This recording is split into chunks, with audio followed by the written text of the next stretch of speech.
Bonjour à tous et bienvenue dans ce nouvel épisode de DevApps. On refait la rentrée, on recommence la rentrée sur les chapeaux de roue. Donc on est dans ce 78e épisode de DevApps, podcast toujours consacré à l'actualité, au développement et à l'architecture des technologies.net. Nous enregistrons aujourd'hui cet épisode, nous sommes je regarde, le 8 septembre 2021.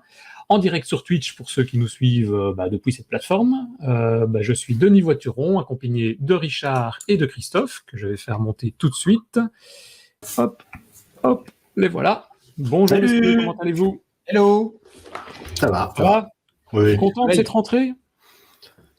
Bah oui, il fait beau maintenant que les touristes sont partis, tout va bien, on peut aller sur la plage tranquille. Oui, c'est vrai qu'on a un petit peu de soleil aussi, mais il faut le dire vite, parce que on va aller chez toi, on va aller enregistrer les podcasts chez toi. On a eu quand même 2 fois 4 jours consécutifs de soleil cet été quand même. Ouais. C'est ça, ouais. Oh, Richard, toi t'as eu 2 fois 4 jours de pluie, ça se trouve. Non, on a eu un temps de cochon, je te rassure. D'accord. Et ce mois-ci, donc aujourd'hui, on a un invité, je ne sais plus exactement, je pense qu'il est déjà venu nous rejoindre, il va nous dire ça, qui est Alexis Cogna. Hello monsieur. Également sur scène, voilà. Bonjour Alexis, ça va bien? Ça va bien et vous? Ça va, tout à fait, ouais. Et donc, tu vas venir aujourd'hui nous parler de Microsoft Teams, des bots, des extensions pour Teams, de la manière dont on va pouvoir développer tous ces différents composants. Et c'est ça.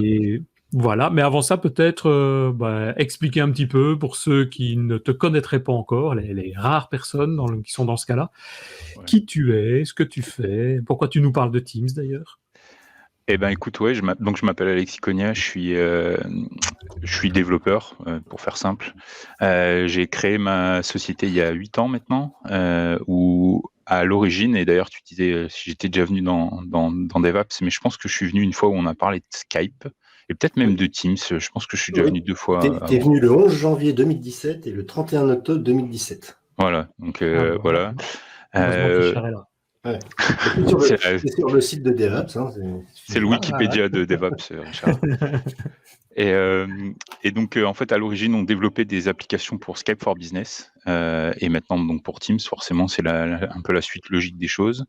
J'ai toujours été un peu attiré par l'univers de la communication unifiée, etc. Donc, en fait, avant de créer ma société, j'étais juste consultant IT. Je faisais de l'installation de serveurs Exchange, de serveurs Skype, etc. Et puis, j'ai toujours gardé ce petit côté dev. Donc, c'est pour ça qu'aujourd'hui, je fais quasiment plus que ça. Ah oui. Et puis, j'ai la chance d'être MVP depuis 10 ans maintenant. J'ai eu mon petit anneau 10 ans cette semaine, d'ailleurs. Ouais. Donc voilà. Encore, hein. Bah merci, je pensais pas, tu vois, j'étais surpris d'avoir l'anneau 10 ans, mais ça passe vite. Après, on en a des plus anciens ici, qui ont le respect.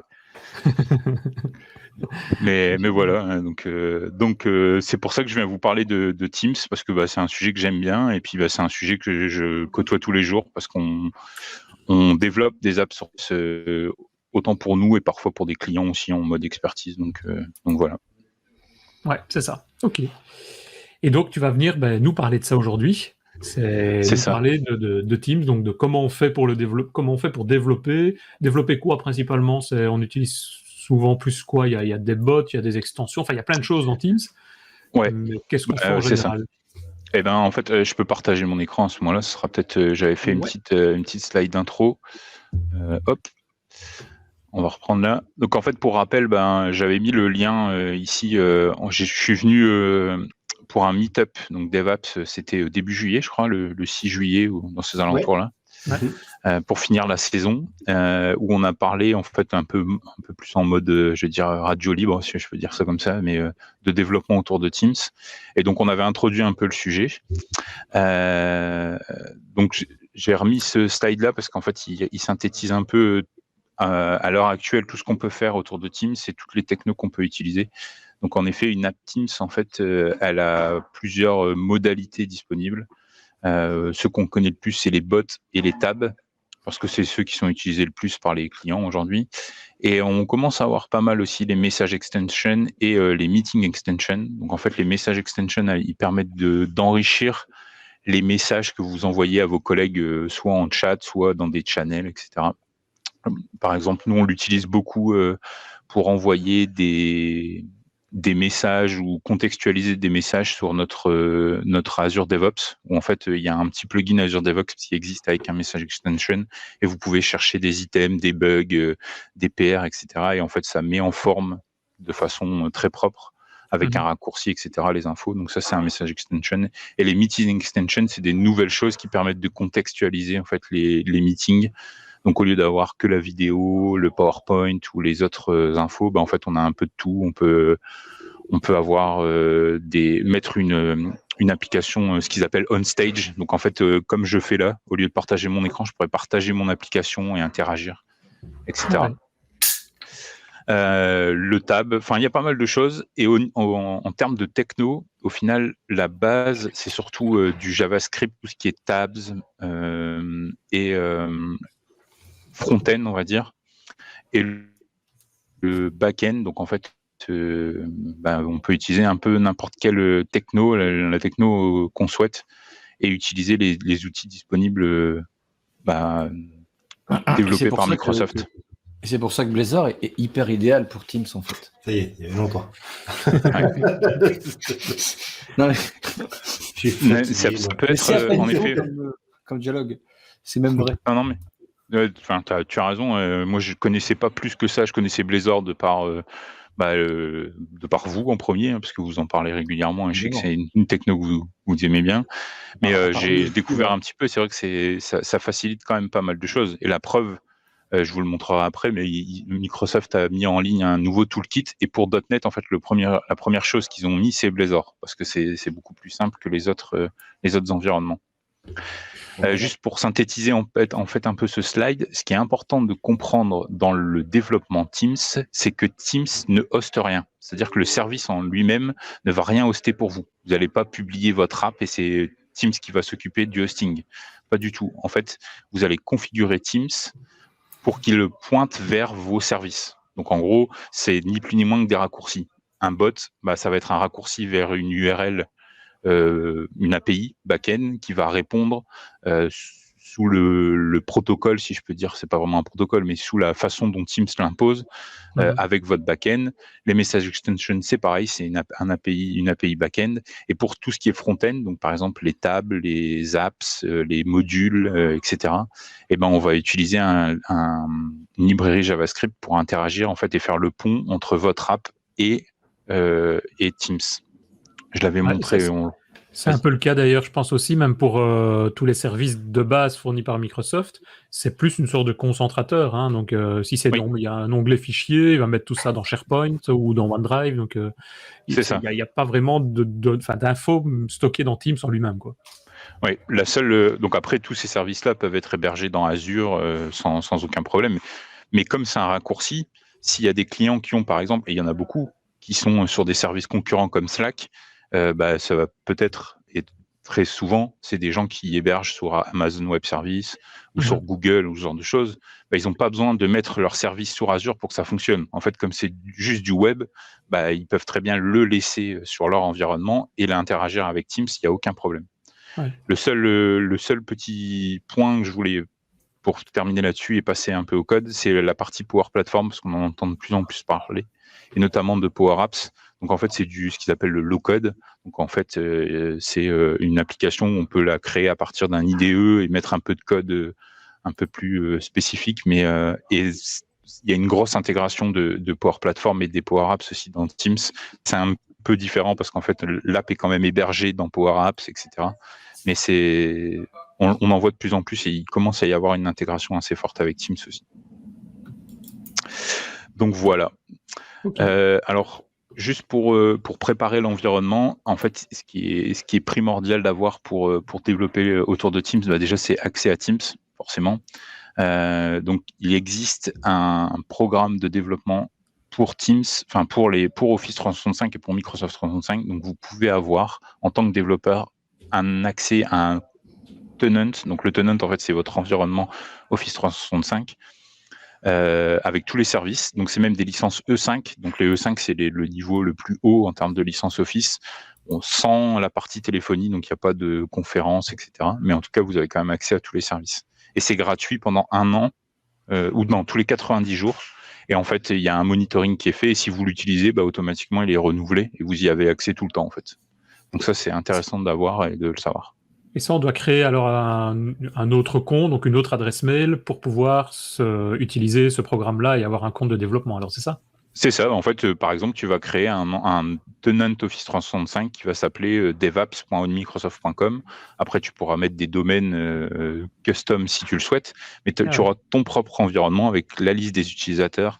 Et il y a un truc qui est bien aussi dans ce programme, c'est qu'ils ont des scripts qui permettent d'enrichir automatiquement ton environnement. Parce que par défaut, il est vide. Donc, pas automatiquement, tu vas pouvoir dire, ajoute-moi une liste d'utilisateurs. Donc, c'est tous les listes d'utilisateurs qu'on connaît quand on est dans le monde Microsoft, hein, Alex Wilber, machin. Enfin, c'est une liste prédéfinie avec des photos, du contenu. Et on peut aussi créer des environnements Teams avec des channels, avec des documents, etc. Donc, pour développer des solutions, c'est top. Ah ouais, cool.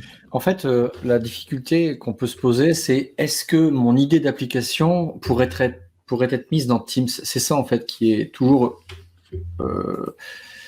qui peut être intéressant, enfin pas intéressant, mais voilà, est-ce que mon idée d'app, elle a un intérêt dans Teams? Est-ce qu'elle vaut le coup d'aller intégrer dans Teams?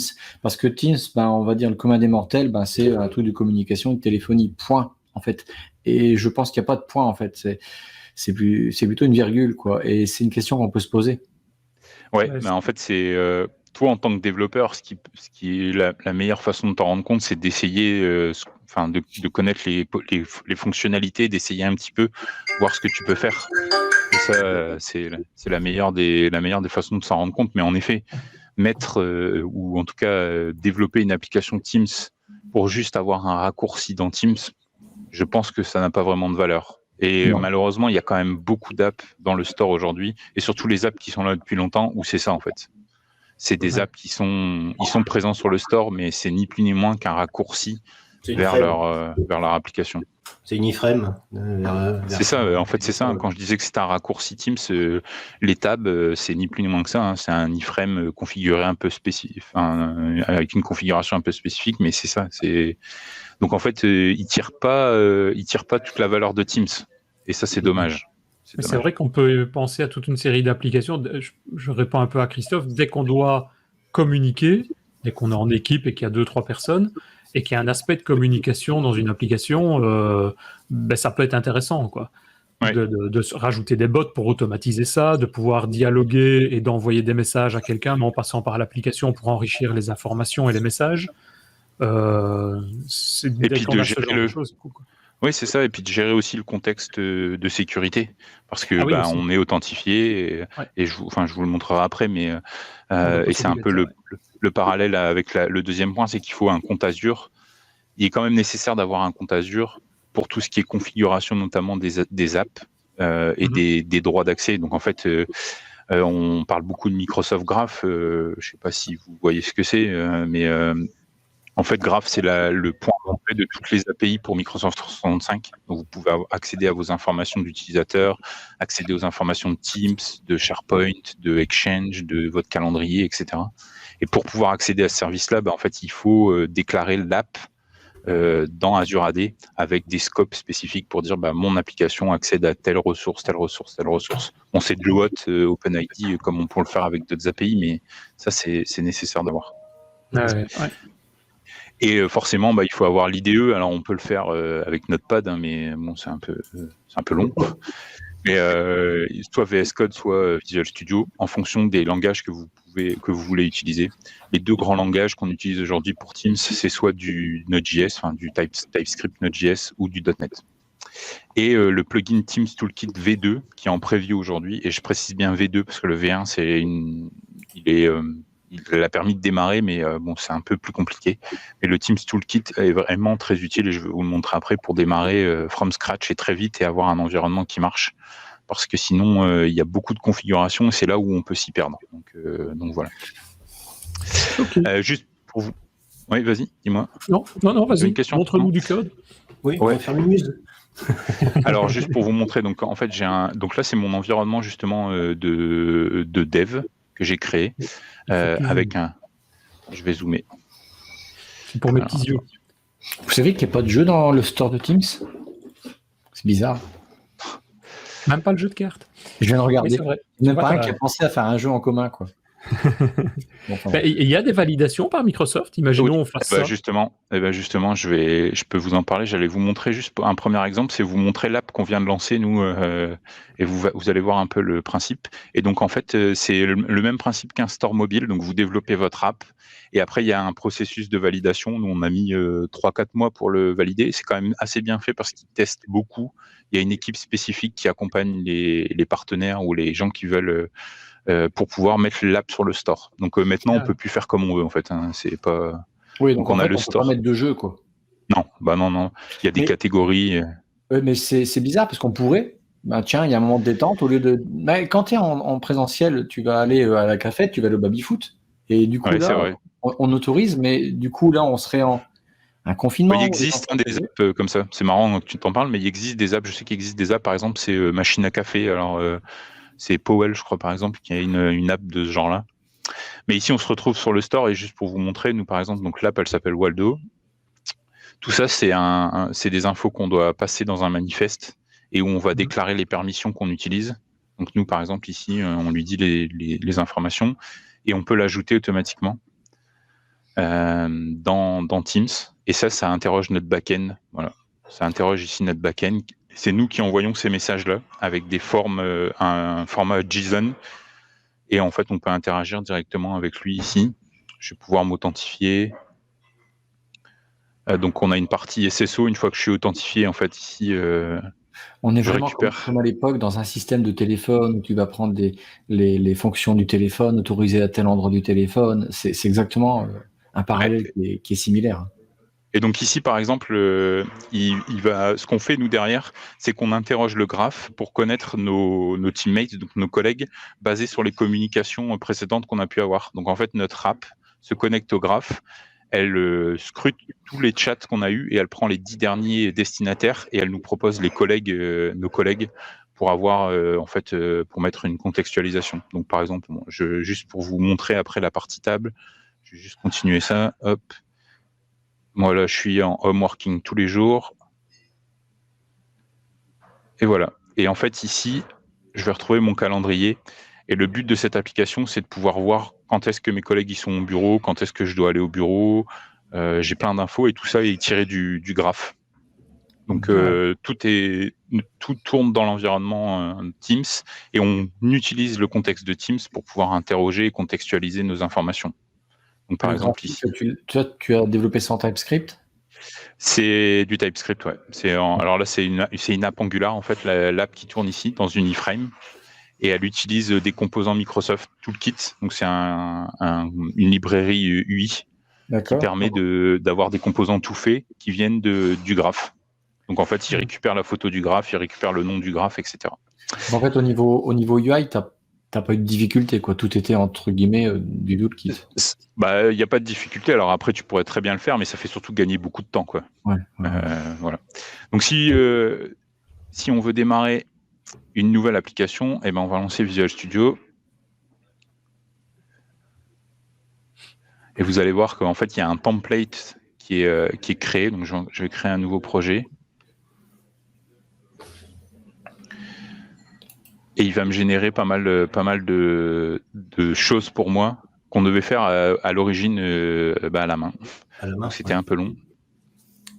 L'origine, c'était quand ? Tu l'installes début juillet déjà ? Ou alors non, tu parles de quand même. Non, il y a un an de ça. Il y avait déjà des choses, mais si on y arrive. Hein. Mais on devait faire pas mal de choses, le manifeste à la main. Alors, il y avait des applications, on avait parlé de App Studio, je crois, la dernière fois. Mais donc voilà, ici, j'ai Microsoft Teams App. Donc, c'est un plugin Visual Studio que j'ai installé. Ici, je vais lui dire que je veux... on va laisser les noms par défaut, c'est pas très grave. Et ici, DevApps Teams. On va mettre 10 parce que j'en ai créé pas mal. Et ça, c'est des informations qui permettent de gérer en tout cas, de créer le manifeste. Vous allez voir. Et en fait, le manifeste, c'est ni plus ni moins que tous les raccourcis vers votre app. Et c'est ça qu'on va utiliser à Teams pour dire voilà mon app, voilà toutes les infos. Et voici où est-ce que tu vas trouver l'URL pour le tab, où est-ce que tu vas trouver l'URL du backend pour le bot, etc., etc. Donc hop, il va me le lancer ici. Donc en fait, il me génère aujourd'hui ce toolkit-là. Donc en fait, si je vais dans Extension, ici, je vais le retrouver. C'est sur le store Visual Studio. Il va me générer une application Blazor. Donc en fait, vous êtes plus expert que moi, mais ici, on va retrouver en fait les points Razor. Voilà. Alors justement, ouais, tu vas sur quand je vois pas bien, parce que c'est très flou, c'est très pixelisé, mais j'imagine que tu as le counter, tu as le index de base dans ton plate. Non, je vois pas, j'arrive pas à lire. Alors attends, je vais zoomer un petit peu. Est-ce que c'est mieux en termes de... Ici... Oui, non, mais c'est à droite, on voit pas. Ouais. Donc tu as un index, en effet, tu as un index qui est ici. D'accord. Où il n'y a rien, en fait, parce qu'on ne l'utilise pas. Et nous, ce qu'on utilise surtout, c'est le tab. Et en fait, j'ai déjà ici plein de code qui est présent. Ce qui m'intéresse surtout, c'est la partie manifeste. Donc en fait, c'est le fichier JSON qui va décrire mon application. Donc il est basé sur un schéma qui est hébergé dans GitHub, qui est versionné et qui est mis à jour régulièrement avec des nouvelles fonctionnalités, etc. Donc en fait, on a toute une partie description où on va avoir le nom du développeur, la compagnie, des URL nécessaires pour tout ce qui est GDPR, etc. Les names, qui sont en fait les infos que Teams utilise pour afficher dans le store, les descriptions, les logos, et on va avoir une partie configuration où en fait ici en fait on retrouve les tabs, on retrouve si j'ajoute ici, en fait je pourrais ajouter, normalement il y a bot. Voilà. Dis-moi, les pages, les tabs que tu parles, c'est des pages. Chaque page d'une application, c'est un tab. Oui, c'est ça. Tu pourrais. Alors, tu as les static tabs qui sont en fait ni plus ni moins que des raccourcis vers une URL particulière où il n'y a pas vraiment de configuration. Et après, tu as ce qu'ils appellent les configurable tabs où en fait, c'est notamment ce qu'on utilise pour les channels. En fait, dans le channel, il faut une configuration particulière. Je vais vous montrer après. Et là, la brute de pomme, tu pourrais lancer l'application là? Tu n'as rien fait du tout? Tu vas voir. C'est la force de cet outil-là, parce qu'avant, il fallait configurer le manifeste à la main, il fallait mettre ici le app ID, il fallait mettre les infos ici en bas, etc. Il y a dans l'extension, dans Project, il y a un truc qui s'appelle TeamFX. Alors TeamFX, c'est pour Teams Framework, qui est le framework qu'ils ont développé pour générer les applications. Et je vais juste faire configure for SSO, et il va me déclarer automatiquement l'app partout où je l'ai besoin. Donc en fait ici, je vais mettre oui. Ici, ce qui m'a fait... Les ID. Absolument. Et ça, avant, il fallait le faire à la main. Ouais, c'est ça. Donc en fait, avant, il fallait aller prendre l'information dans Azure, ici. Donc alors, je vais retourner, je vais vous zoomer ça pour que vous voyez un petit peu plus. Donc ici, il fallait aller dans Azure Active Directory pour avoir mon application, pour pouvoir dialoguer avec le graphe. Ici, j'ai App Registration. Et normalement, il va me retrouver mon app automatiquement. Voilà. Donc en fait, c'est celle que je viens de créer. Elle est ici. Et comment elle était liée? Parce que tu ne lui as pas dit quand tu as créé le projet dans Visual Studio à quel Azure il fallait le connecter? Parce que je l'ai déjà lancé une fois, et la première fois que tu lances l'extension, le projet avec l'extension, il va te demander le compte sur lequel tu veux le créer. Ah oui, c'est ça. Et après, il crée tout seul dans Azure tout ce qu'il faut c'est ça. Pour que ça fonctionne. Quoi. Okay. Et le petit, alors, je ne sais pas si je peux zoomer sur cette console-là. Bon, il y a un truc qui s'appelle Identifier URI avec une URL un peu spécifique, API 2 points et localhost. C'est ce qui est utilisé pour le SSO et on va le retrouver en fait ici dans le. Alors, je vais le relancer. Dans le manifeste, il y a toute une partie, voilà. Ici, ressources API, et c'est ce qui est utilisé pour le SSO. Le SSO, ça permet à un développeur de récupérer le token d'authentification de l'utilisateur dans Teams sans avoir à relancer. Absolument, c'est ça. Avant, c'était nécessaire. Et c'était une des contraintes de Teams, c'est que quand on avait un tab qui avait besoin d'une authentification, il fallait redemander l'authentification dans Teams. Et c'était pas très beau, c'était pas très propre. Donc maintenant, on a le SSO. Ouais, mais j'ai juste une petite question là. Tout à l'heure, quand tu as lancé ton Waldo, il a redemandé une authentification. Nous, on n'est pas tout à fait à jour sur la partie bot. Il y a la partie SSO pour les tabs et la partie SSO pour les bots. Les bots, il y a eu une mise à jour il n'y a pas longtemps et maintenant, on n'a plus besoin de faire le login. D'accord. Ça se fait automatiquement.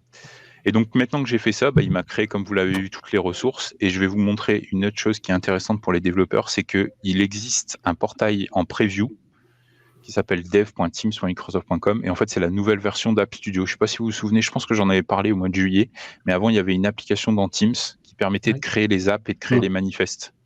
Et maintenant, elle va être remplacée par cet outil-là, qui est un outil web maintenant.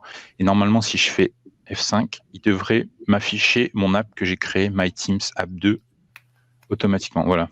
En fait, elle est ici. C'est celle que je viens de créer. De celle que tu as créée dans Azure aussi, quoi. Ouais. Voilà. Et on va retrouver toutes les infos, en fait, le manifeste sous forme graphique. Donc, vous voyez, il y a les descriptions, il y a les infos. Ici, je vais retrouver toutes mes features, notamment l'app personnelle.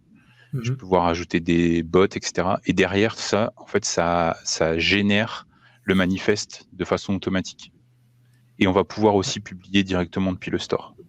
Le manifeste, le même manifeste que celui qu'on a vu dans Visual Studio, je suppose. En fait, Visual Studio, il upload le manifeste de Visual Studio dans cet outil-là. À chaque fois, ça se met à jour pour pouvoir avoir. Et il y a un ajout qui a été fait, c'est les environnements. Ça n'existait pas avant. Et maintenant, on peut mettre des variables d'environnement. Ouais, excuse-moi. Maintenant, on peut mettre des variables d'environnement. Donc, en fait, si je retourne dans mon code Visual Studio, ici, je peux avoir des templates, en fait, des placeholders avec des accolades. Et automatiquement, en fonction de l'environnement dans lequel je vais déployer, il va remplacer dans mon template les bonnes valeurs. Ici, forcément, je ne vais pas mettre en prod avec du localhost. Je vais le publier sur Azure et je vais mettre l'URL d'Azure ici directement à la place de mon tab. Et normalement, si je fais ça, alors je vais passer, je vais lancer en F5. Alors le seul truc que je vais faire, c'est que je vais désactiver le lancement automatique du navigateur parce que sinon, il va me le lancer dans le mauvais profil et ça ne fonctionnera pas.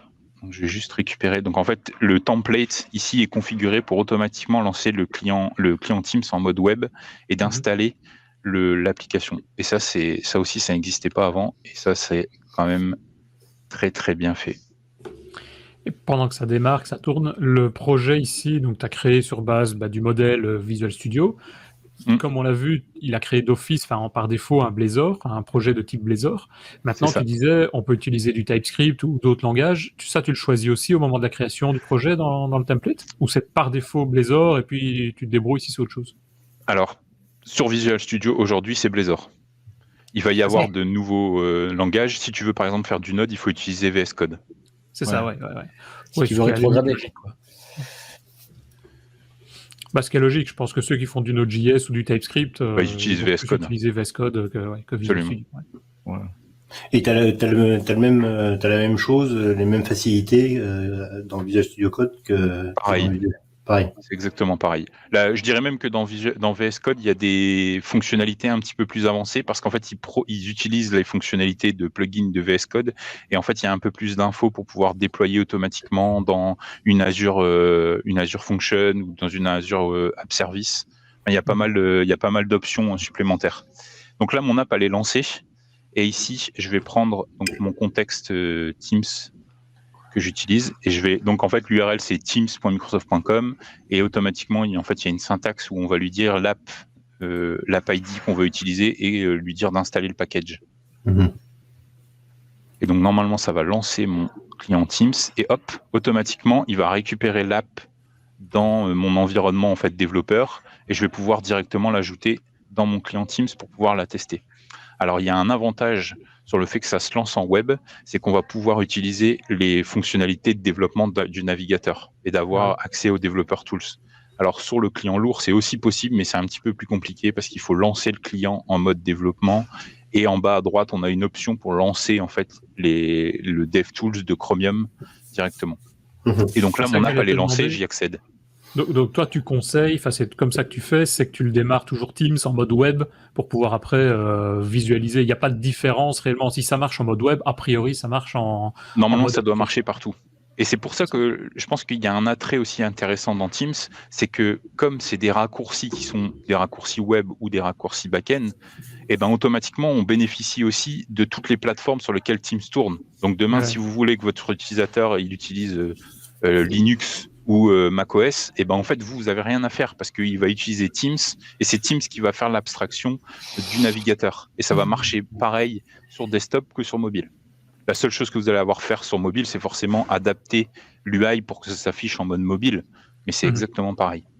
Et donc là, je suis dans mon app. Ça, Microsoft vérifie un petit peu tout ça. C'est-à-dire, est-ce que parce que tu pourrais écrire n'importe quoi comme code, tu fais des erreurs de syntaxe dans ton JavaScript en fonction de la plateforme ou le visuel.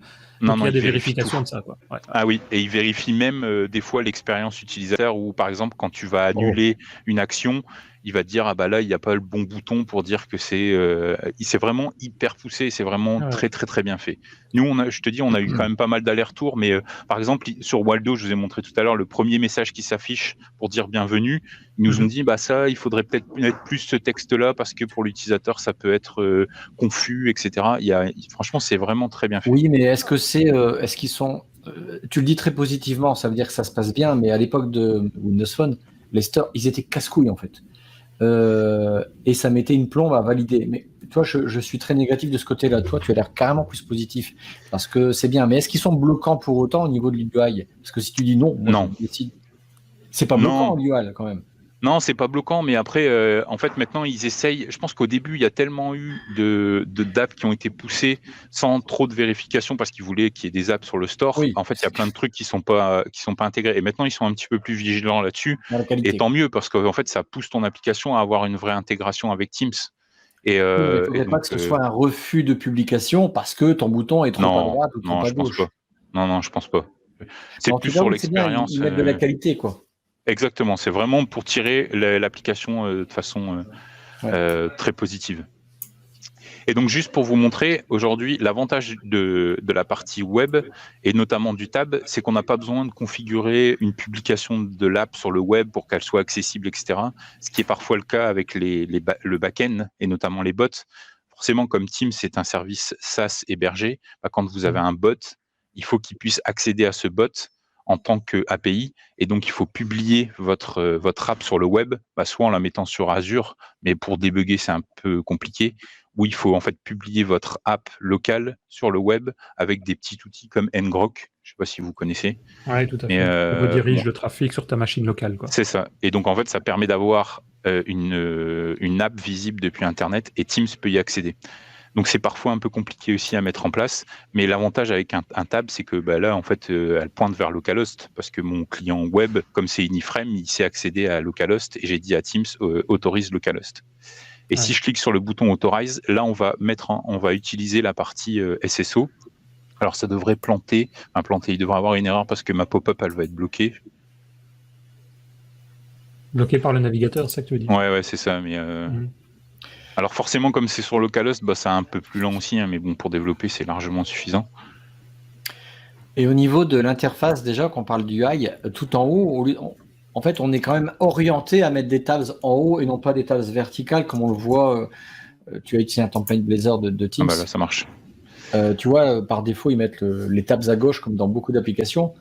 Là, on reste dans le principe Teams où tout est en haut, en onglet. Oui. Le tab, pour ton application, oui. En fait, à gauche, tu vas retrouver toutes les fonctionnalités basiques de Teams, en sachant que ce truc-là est customisable. Dans Teams, je peux très bien désactiver Activity, Chat, Teams, Calendar et mettre que mon app. C'est largement possible. Et en fait, je lui dis, par défaut, tu installes DevApps Teams et tu le pins. En fait, je vais accepter. Donc, en fait, ici, il me demande les autorisations pour accéder à mon compte. Donc, ça, c'est le SSO. J'ai pas renseigné à nouveau mon mot de passe. Il me dit juste, est-ce que tu autorises l'application MyTeams App 2 à accéder, à utiliser le processus d'authentification on behalf of. Donc, en fait, il fait de l'impersonnation du compte et d'avoir un accès au token. Et si je fais accept, en fait, j'ai rien. Si j'accepte pas, je peux pas y accéder forcément, mais normalement ici, il va me retrouver mes informations qui sont dans Azure Active Directory. C'est la manière classique, je vais dire, d'accéder. Je fais ça avec Google, avec Facebook et autres, ça marche aussi, quoi. C'est ça. Je vais le refaire là. Tu as quand même eu un truc qui allait pas. Voilà, et là ça marche. Donc en fait, j'ai récupéré ma photo qui est dans Active Directory, dans le graphe, avec mon nom, ça c'est le job title, et mon adresse email de test. Et juste pour revenir, DOS, en fait ici, si je fais ça, je peux faire pin. Et en fait ici, mon app, elle bougera plus. Ok. Voilà. Bon, ça c'est des choses un petit peu plus spécifiques. Et si je relance l'app, juste pour vous montrer, il va me le redemander. Comme on a déclaré dans le manifeste ici de l'application, alors je vais le reprendre, on a déclaré qu'il existait dans notre application une modalité où on pouvait avoir des tables qui sont dans les teams ou dans les groupes chat. En fait, je vais vous montrer qu'on peut ajouter ici directement, que si je fais la petite flèche, j'ai add to a chat. Donc en fait, par défaut, quand vous cliquez sur add, c'est ce qu'il fait. Et si je fais add to a team, en fait, il va m'exécuter le tab dans une application un peu plus... Alors, forcément. Est-ce qu'on peut avoir des sous-tabs? Non. Alors ça, c'est un peu une préconisation de Microsoft, c'est qu'il faut éviter d'avoir des sous-navigations, parce qu'en fait, tu vas te retrouver avec en termes d'UI, il y a des préconisations, tu vas te retrouver avec un menu à gauche avec les applications Teams, et en fait, c'est toi qui vas devoir gérer le sous-tab, c'est pas Teams. Ouais, mais et donc ici, imagine que ton application, elle fasse 10 pages, elle a 10-15 pages. Et ben, en fait, tu auras 10-15 tabs directement dans Teams. Ça peut être beaucoup, ouais. Et donc ici, comme c'est un tab qui tourne dans un contexte d'équipe ou de groupe chat, il y a une partie configuration. Et en fait, cette page Blazor, en fait, elle se retrouve directement dans ici, j'ai tabconfig.razor. Et c'est une configuration particulière, on va dire, où l'app va récupérer en fait des informations sur dans quel channel elle tourne, quelles sont les informations, etc. Et en fait, c'est la même chose. Hein. Je vais retrouver exactement le même principe, sauf que mon application web, grâce au JavaScript et au petit SDK Teams, va avoir des informations supplémentaires comme quel est l'ID du channel, dans quelle équipe je me trouve, quels sont tous les membres de la team, etc. Et en fonction de ça, je vais pouvoir adapter l'UI de mon application ou même le comportement. Par exemple, dans Waldo, aujourd'hui, le calendrier, on pourrait très bien l'ajouter dans une Teams et récupérer automatiquement tous les membres pour afficher la présence au bureau de tous les membres de l'équipe dans lequel j'ai ajouté mon tab. Juste pour revenir sur le code, parce que c'est surtout ça qui nous intéresse. Donc en fait, dans la partie tab.razor, j'ai... alors je vais arrêter le debugging, comme ça on va voir un peu plus. Ici, on se retrouve, donc ça vous connaissez la syntaxe, on retrouve du Razor avec du .NET, et ici, la partie code, où en fait, on va appeler le TeamsFX. Donc ça, c'est une petite classe qui a été créée ici, qui permet d'interagir avec une librairie JavaScript qui se trouve automatiquement TeamsFX. Et cette librairie-là, elle permet d'automatiser la récupération du token dans Graph, de gérer l'authentification, etc. Avant, fallait le faire à la main. Maintenant, tout est fait grâce à TeamsFX. Et donc, en fait, c'est ce qu'on retrouve ici. J'imagine que quand tu développes avec Angular, tu as accès directement à ce oui. VS, ouais. Oui, là, c'est parce que c'est du Razor, donc on passe par .NET pour appeler... Ouais, c'est un peu compliqué avec Razor, mais... Non, c'est très simple. Ça fait beaucoup d'étapes en plus, alors que si on était avec un SPA type React ou même du JavaScript du Vanilla.js, on aurait juste à ajouter ce TeamsFX et on récupérerait les fonctions où on pourrait récupérer les credentials très facilement. On voit bien que c'est transparent pour l'utilisateur, le développeur. Moi, ce que je suis étonné, c'est que ce soit un fichier JS ou alors derrière le TeamFX qui est là, je veux dire que ce soit pas un package NuGet, par exemple, qui soit mis à jour. C'est parce que il est dans le template, en fait. C'est parce qu'il est dans le template par défaut. Il est intégré et généré directement. Mais après, il y a des nouveaux appels, parce que là, tu dis, on fait l'aspect récupération du token de l'utilisateur, mais tout le reste, tout l'aspect communication avec Teams, on peut récupérer plein d'autres informations sur Teams, non? Ouais, en fait, c'est dans le... Alors, attends, c'est ici où il fait le initialize Teams SDK. Donc, à mon avis, en fait, c'est Teams FX qui gère l'import de la librairie Teams par défaut. Et en fait, c'est un package NuGet, parce qu'on voit si... alors, je sais pas si je tout ça peut évoluer de toute façon, parce que ici, c'est tout frais. Je suis dans la doc de développement Teams, donc Teams Developer, et en bas, il y a les références. Et donc, en fait, ça, le @Microsoft Teams.js, c'est le SDK Teams qu'on utilise pour mettre dans les... Et le TeamsFX, en fait, c'est un package NuGet qui est aussi mis à jour. Voilà. Ouais, c'est ça, et donc, en fait, ici... je retrouve directement mes infos. Et par exemple, juste pour vous montrer que ça fonctionne assez bien, c'est que ici, si je fais public string office location, donc c'est une des propriétés qui est retournée par le graphe quand on requête, parce qu'en fait, quand on requête le endpoint ici, il dit qu'il requête en fait graph client. Le graph client, c'est pareil, il utilise le SDK.NET de Microsoft Graph. Et le graph client, il est généré automatiquement par TeamsFX en fonction des propriétés qui sont en fait générées lors du configure SSO, donc avec le app ID, le app secret, etc. Et il interroge le MI. Donc en fait, le MI, c'est le endpoint MI. Si je vais ici dans Graph Explorer, donc Graph Explorer, c'est un outil qui permet de faire des requêtes en web directement. Et ici, en fait, graph.microsoft.com/MI. Si je fais Run Query, ici directement, je retrouve mes infos. Et normalement, le Office Location, il devrait mettre XPNUC Headquarters. Yes, of course. Of course. Et donc ici, ce que je vais faire, c'est que je vais initialiser ma variable par l'info qui m'est retournée par le graphe. Donc, j'ai toutes les propriétés d'un utilisateur, Office Location. Et ce que je vais faire, c'est juste mettre à jour donc ma vue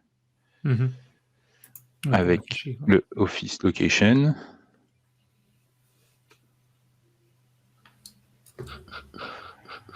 Et ici, donc là, ton Teams pointe sur ton localhost, il passe même pas par l'outil. C'est ça. En fait, il déploie ce manifeste-là. C'est le dev. Enfin, c'est le développeur portal en fait. ngrok, tu veux dire. Tu parles de ngrok. Oui, c'est ça. ngrok, ouais.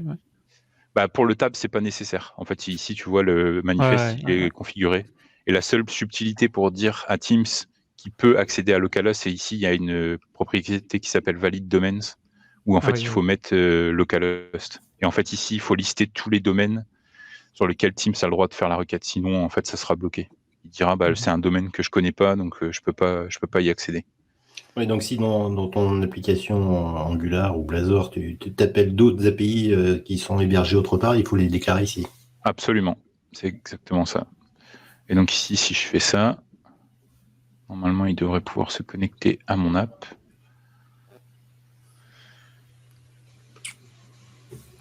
Ou pas. On va le faire ici. Ou pas, ouais, comme tu dis, ou pas. Parce qu'elle est bien lancée. Elle n'est pas lancée en fait encore. Ah, ça y est. Et chômage aujourd'hui. Hop. Qu'est-ce que c'est long. Voilà. Il faudra changer de PC. Hein. Ouais, il commence à vieillir en effet. Normalement, c'est une application ici, de base, de toute façon, en termes de ressources. Ah oui, cool. Oui, c'est assez de base, mais là, avec le localhost, machin, puis c'est vrai qu'elle vieillit un peu ma machine, donc j'ai pas mal de trucs qui tournent en même temps. Et donc, automatiquement, en fait, l'app s'est lancée, on a utilisé Blazor et TeamsFX pour récupérer les infos de graphe et on les affiche directement. Et donc, je suis authentifié et j'ai bien un token qui est valide. Putain, en fait, c'est super simple à se lancer maintenant sur une app. Oui, c'est assez simple, Et l'outil TeamsFX va être mis à jour pour ajouter les autres fonctionnalités. Par exemple, sur le bot, aujourd'hui, c'est encore un peu compliqué et fastidieux à faire parce qu'il faut aller dans Azure AD, etc. Bon, je vous l'aurais bien montré, mais je pense qu'on va être un peu... Tu peux me faire voir la vue de tabs.razor. Tout à l'heure, tu étais dessus dans Visual Studio. Ouais, si tu l'as. En fait, ici... Hop. Je vois pas le nom, mais c'est tabsconfig.razor. Ouais. Je parlais tout à l'heure, mais qu'est-ce qu'il y a dedans ? En fait, il y a juste une UI qui dit voici, vous êtes dans un tab configuration. En fait, ce qui est surtout important, c'est qu'ici, il crée le TeamsFX et il load le SDK JavaScript pour Teams. Parce qu'en fait, si on n'utilisait pas TeamsFX, dans notre application, on devrait donc ajouter le Teams JavaScript. Et dans cette librairie-là, il y a une fonction qui permet de valider le fait qu'on soit dans la bonne configuration et que notre application est valide pour tourner dans un mode Teams tab. Ouais, en fait, on est dans un navigateur, une sorte de WebView en fait. C'est une WebView. On voit pas les URL. C'est-à-dire que là, le /config, c'est un peu caché. Mais est-ce qu'on peut du coup passer des paramètres à ce moment-là ? Oui, on pourrait très bien. De manière transparente, en fait, ça se voit pas du tout. Comme on pourrait faire. C'est ça. D'accord. Okay. Parce qu'en fait, l'URL est configurée ici. En fait, tu navigues dedans, je pense, non ? Oui, tu navigues dessus, en fait. C'est ça, tu pourrais avoir vraiment un mini site web dedans et continuer à naviguer de manière tout à fait classique, comme si c'était un site internet, quoi. Ouais, c'est ça. Oui, c'est ça. Mais c'est pas recommandé parce qu'en effet, l'expérience n'est pas terrible. t'es vite perdu dans la. Ouais, mais si tu dois faire des écrans de configuration, par exemple, avec un premier écran, next, on passe au suivant, et ainsi de suite, tu pourrais, toi, dans ton code, faire des pages différentes et que ce soit Exactement. intuitif. Alors là, mon app que j'ai, elle est pas. Mais si je reprends mon application que nous on a créée, Waldo, en fait, on a donc la partie chat. En fait, c'est parce que on a déclaré dans le manifeste que notre application a un bot. Ouais. Maintenant, on peut changer aussi la position des tabs dans le manifeste. On peut dire d'abord je vais mettre calendrier, chat après. Ici, la vue calendar, en fait, c'est un /calendar sur l'URL de mon application. Ouais. Et ici, le settings, c'est la même application avec un /settings. D'accord. C'est exactement la même chose. Ouais, c'est la même application avec et c'est 2 tabs différents. Donc Et en tu fait, peux rappeler, pardon, ah oui, toi, tu n'utilises pas Blazor. C'est le composant graphique que tu utilises de Microsoft, il a un nom, c'est le. Alors ça fait partie d'une suite de composants qui s'appelle Fluent UI. Ah oui, Et d'accord. d'ailleurs, on voit la référence quand on Je l'ai est vu tout à l'heure dans, passer dans Blazor, là, il y avait le Fluent c'est ça. dans Index. Fluent Processing Ring, etc. D'accord. C'est En chouette fait, parce que celui-là, il est bien. Denis, il aime bien aussi. Celui-là, il est vraiment joli, quoi. Il est clair. C'est ce qui est utilisé dans Azure aussi. Ouais, en fait, si vous êtes comme moi et que vous n'êtes pas très bon en UI, et en fait, il y a un composant qui existe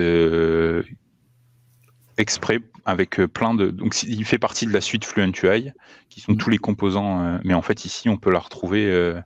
Vous allez le voir. Il y a tous les composants qui sont en fait qui ont exactement le même look and feel que Teams. Et c'est pour ça que nous, l'application Waldo, elle ressemble un peu à l'UI de Teams, parce qu'en fait, ici, on a utilisé les mêmes composants graphiques c'est chouette. que Teams. Et là, toi, en Angular, tu as utilisé que ceux qui sont en CSS, là. Ouais, c'est ça. Sinon, c'est React, beaucoup. Ouais, c'est que du React. Ouais. Ah oui, comme la plupart des outils UI qui sont pour Office, comme quasiment tout Office est en React. En fait, c'est superbe. Et est-ce que tu as des recommandations? Enfin, à l'époque, on avait ça sur les stores où on devait suivre un guideline au niveau interface utilisateur. Il y a ça aussi? Eh ben c'est en effet ici dans la doc, il y a toute une partie où tu peux. Alors je vais zoomer. Design New App. J'ai vu un truc. Une partie design il y a une partie design ici avec toutes les recommandations graphiques sur. Et notamment c'est là-dedans qui va vous dire pour un tabs, il faut éviter les sous-menus, etc. Et il y a aussi un kit Figma gratuit, donc en fait vous pouvez customiser et créer votre propre UI sur Figma dans le contexte de Teams, ça c'est dispo aussi. Et pour la partie distribution ici, il y a en fait des recommandations aussi. Alors je sais plus où c'est ici, je crois. Voilà. Frequently failed case for store submission. Donc en fait, ils vous disent par exemple, faut éviter de faire ça pour pas que ça soit validé, etc., etc. Ouais. Il y a plein de recommandations sur. Alors moi j'ai une petite question. Enfin j'ai deux questions. Une première question rapide. Comme le client lourd de Teams, il est dans Electron. Donc ça veut dire au niveau de la version de Chrome qui est utilisée. Oui. On est un petit peu en retard, quoi. Donc c'est aussi pour ça peut-être qu'ils vont changer le client Teams. Ouais, alors honnêtement, moi j'ai jamais eu d'obstacle à la version Chrome. Au final, on s'en occupe pas trop parce que il y a quand même pas mal de choses qui sont. En fait, le client Teams abstrait quand même toute cette partie-là. Et donc en fait, comme on est dans un iframe, etc., tu vas toujours tester dans l'environnement Teams. Et les librairies sont testées aussi avec la version de production de Teams. Donc j'ai jamais eu trop ce problème-là. Et en effet, après ça va changer. Vous avez sûrement vu la nouvelle sur le fait que le moteur va changer. Enfin, en tout cas, tout est maintenant en React et ça va passer sur WebView 2. Donc voilà. Et juste une autre question. J'ai oublié la question. Oui, si. Imaginons que moi je suis dans une entreprise, je veux développer une application, j'allais dire, qui est un petit peu sensible. Est-ce que je peux ne pas la publier sur le store? Tu peux tout à fait, sans aucun problème. Et en fait, tu suis le même processus que ce qu'on a fait avec Teams FX aujourd'hui. Tout est automatique. Mais en fait, si je retourne dans le client Teams, ce qui va se passer ici, c'est qu'une application Teams, comme je l'ai dit, c'est ni plus ni moins que des raccourcis. Donc en fait, l'application, c'est un fichier zip qui contient 3 fichiers. Le premier fichier, c'est le manifeste. Donc en fait, si je retourne ici, elle va contenir ce fichier-là, manifest.json, et elle va contenir 2 autres fichiers qui sont alors où est-ce qu'elles sont? Elles doivent être en fait, c'est les 2 icônes. Les 2 icônes, absolument. Il y a l'icône principale et elles sont ici en fait, c'est outline et l'autre il y en a 2 en fait. Moi, c'est les 2 qui sont ici. Et c'est tout. Et après, ce que tu vas faire, c'est que tu vas configurer Teams parce que par défaut, il l'est pas. Mais si je vais dans le Manage Apps ici, donc je suis dans le portail d'admin de Teams, j'ai toute une section qui est dédiée aux apps. Je vais y arriver. Setups Policy. Donc la globale. En fait, ici, je peux dire est-ce que j'autorise les custom apps?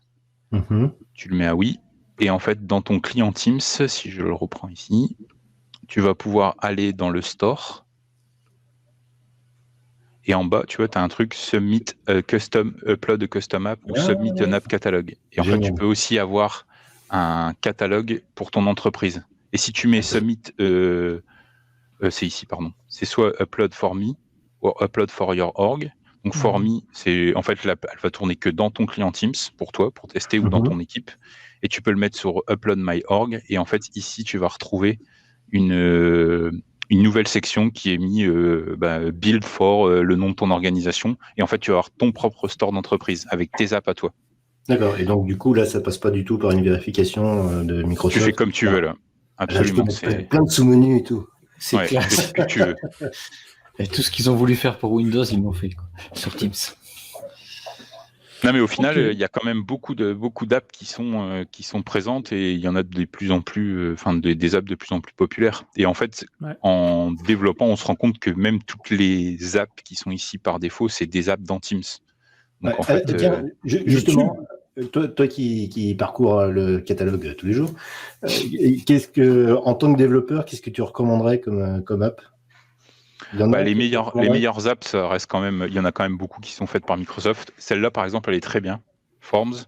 Et elle possède notamment les fonctionnalités de meeting. Donc, si vous voulez tester, elle permet de tester les meetings.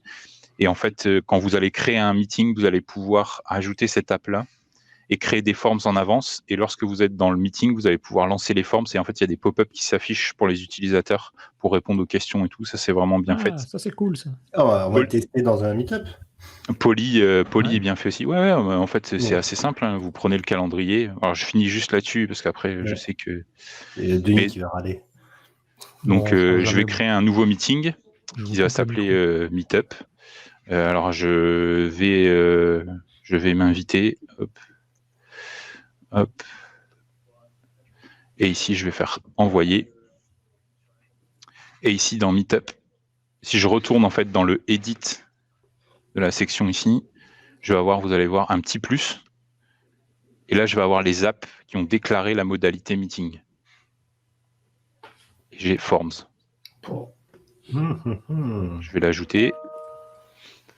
Et donc, je vais avoir un tab. En fait, c'est un tab, hein, mais qui tourne non pas dans une team, non pas dans une communication de groupe, mais dans un meeting. Et ici, je vais pouvoir préparer directement mes nouveaux sondages. Alors, je ne vais pas le faire après parce que sinon, quoique je pourrais parce que je ne suis pas dans Teams. Mais ici, si je lance l'info, ça va. Oui. Non. Je pourrais mettre peut-être. Ouais. Et ça ne réenvoie pas un nouveau meeting, du coup. Tu modifies le meeting existant, mais c'est que local. Mon application tourne dans le contexte de mon meeting. Donc, en fait, elle a les infos du meeting. Et si je fais join, alors je vais le faire. Non, je vais pas mettre je vais faire hello, mais je vais pas mettre ma caméra et mon micro pour vous montrer. Hop. Comme c'est moi qui ai créé le meeting et c'est moi qui ai ajouté l'app, vous allez voir en haut dans le. Ah oui, mais je suis en web. Ah oui, mince. En web, c'est pas encore supporté. Mais si je le lançais. Ouais, non, mais laisse tomber. Normalement, il est en haut, en fait. Mais c'est rare. Ouais. Et vous essayerez, en fait, en haut, dans la barre maintenant qui est en haut, vous allez voir un petit logo Forms. Et je l'ai ici. Je vais vous le faire ici, ce sera encore plus simple. Ah bah non, c'est pas le bon meeting, c'est pas le bon. Bref. C'est pas le bon utilisateur. Mais en gros, vous avez l'URL et en fait, il y a un tab qui s'affiche dans le meeting et vous allez voir la liste de vos formulaires et vous pouvez les lancer. Celle-là, elle est très bien à tester.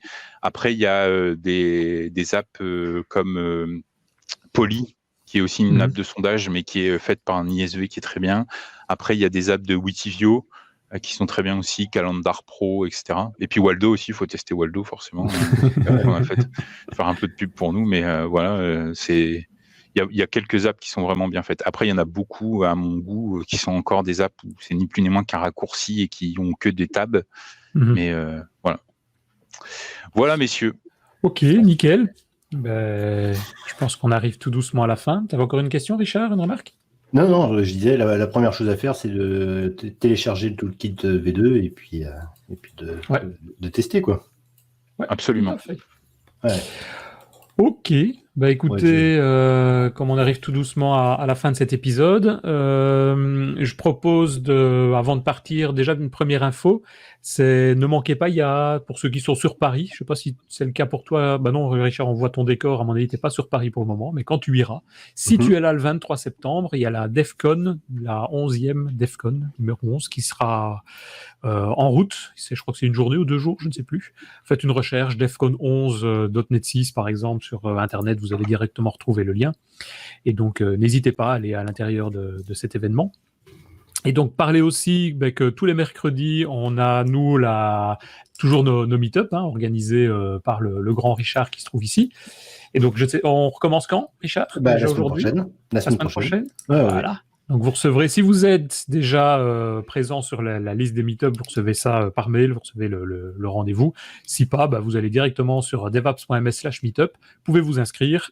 Et si vous n'avez pas envie de recevoir des mails, vous pouvez aller manuellement appuyer sur le lien pour pouvoir vous connecter avec Teams. Et donc, vous êtes le bienvenu. C'est une grande discussion et il y en a un qui présente et puis les autres qui écoutent et puis chacun intervient quand il veut. C'est ça qui est cool aussi. N'oubliez pas aussi d'activer la petite cloche sur twitch.tv/devaps, comme vous l'avez fait pour quelques-uns d'entre vous aujourd'hui. Ça permet de recevoir le petit rappel quand on fait l'enregistrement en live. Sinon, pas de panique, on continue à diffuser tout ça par podcast MP3, comme on le fait depuis des années maintenant, et sur YouTube aussi. Et pour juste terminer par vraiment le dernier point, c'est si vous appréciez le podcast, n'hésitez pas, venez nous soutenir sur tipeee.com/devaps, parce que ça nous coûte un peu d'argent pour pouvoir à la fois faire la diffusion, à la fois utiliser les outils d'hébergement, etc. Et c'est ce qu'ont fait Adrien Clairbois, Marc Plessis, Frédéric Amblard, Michael Fiorito. Donc merci à vous surtout. Et donc voilà, je disais un petit exemple de ce qu'on fait, les diffusions live et autres. Et donc aussi, envoyez-nous vos commentaires sur en dessous des vidéos YouTube, en dessous du podcast. Donc on y répond, on transfère l'information à Alexis pour aujourd'hui si jamais c'est des informations liées plus à Teams. Et donc on essaye de suivre et de répondre un petit peu à tout ça. Voilà. Dites-moi, autre chose avant de... tu pourrais déjà dire que le DFD c'est le 23 novembre et que le guichet est ouvert et le Code for Paper aussi. Je dis ça. Tout à fait. Tu as bien. Il faut aller sur dfd.be. À ne pas manquer. À ne pas manquer. Plusieurs fois. C'est en présentiel. Ah oui, oui, yes. Ouais. Ça change. Enfin, les retrouvailles. Voilà, ça va faire du bien. Ouais. Toujours au même endroit, à Louvain-la-Neuve pour ceux qui sont déjà venus. Et donc, on est en train de mettre tout ça en place avec Christophe notamment. Et il y a toute une équipe derrière pour essayer de mettre ça au mieux avec, entre guillemets, les problèmes qu'on a de Covid et autres. Donc, tout ça sera a priori réglé à ce moment-là. Et au mieux, on va parler de Blazor. Ouais, certainement. De toute façon, Blazor, ceux qui avaient des doutes sur Blazor, c'est l'équipe Teams qui utilise Blazor, il n'y a plus aucun doute à se poser. Parce que sinon, l'équipe Teams n'aurait pas utilisé Blazor, parce que Teams, c'est quand même un gros truc chez Microsoft. Et ça se développe, c'est vrai qu'on le voit de plus en plus dans beaucoup d'endroits aussi, dans les projets de Microsoft. C'est vrai que ça apparaît de tous les côtés. Voilà. Ok. Plus rien d'autre à dire avant qu'on lance le jingle? Non, on lance le jingle. Bonnes vacances. Merci, monsieur. Merci bien. Bonnes vacances. On en revient. Bonnes vacances. On a encore du soleil. À bientôt dans les meet-ups. À bientôt, merci. Au mois prochain pour un prochain épisode. Salut.